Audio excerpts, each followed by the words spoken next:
refrigerator, this fancy refrigerator, a couple of years back, and we installed it. We got a plumber to install it because it had all these fancy features. You can get ice and you can get water out of it, so you need the plumber to install it.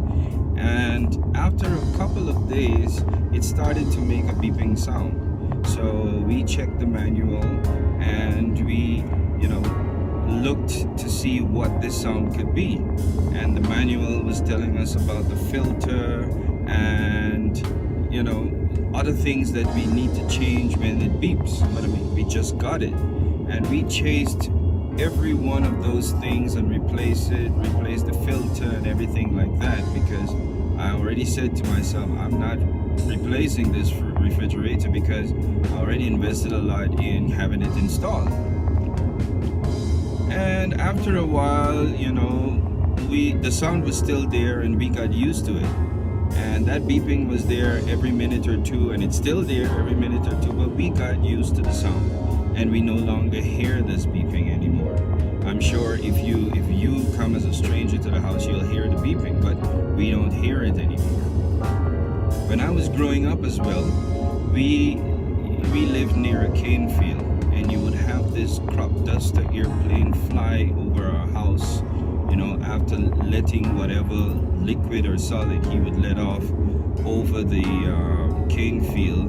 He would make the circle over our house very low that we could actually see the actual guy in the plane. And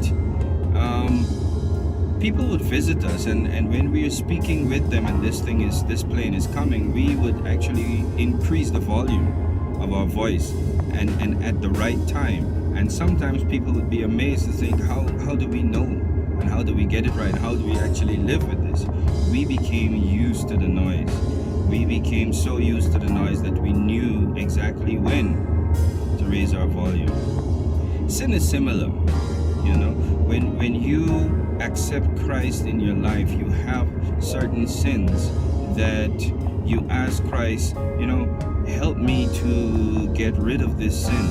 Help me to overcome this sin, this one sin or two or three or four. I don't know how many. And after a while, you are not depending on Christ, so of course you're not overcoming this sin, and there you are with this sin, and you become used to it. You no longer hear the beeping of that sin. It's become a part of your Christian life, and you feel at times like there's nothing wrong with it. We need to look at ourselves and look at these sins and ask God, take the 1, 2, 3 step. First, identify this sin, and then ask God to make the sin loud again in our life. Make that beeping loud again, that you want to get rid of that sin. And then number 3, ask Him for the strength to depend on Him to get rid of that sin, because God does not like sin, but He likes the sinner. In Romans 5:8 it says, but God showed us His love, that while we were still sinners, He sent His Son to die for us, Jesus Christ. So God loves us, and He wants us not to sin, because He does not like sin, but He loves us. So let's take the 1, 2, 3 step today and try to get rid of that beeping that is now so quiet that it has become a part of us.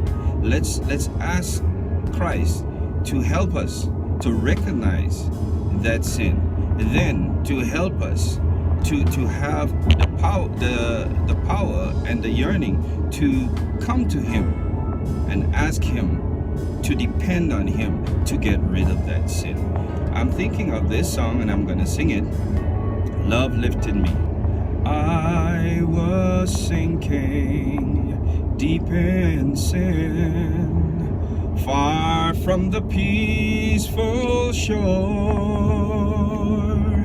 very deeply sink within, sinking to rise no more. But but the master of the sea heard my despairing cry. From the waters lifted me, now safe am I. Love lifted me, love lifted me, when nothing else could help. Love lifted me, love lifted me, love lifted me, when nothing else could help. Love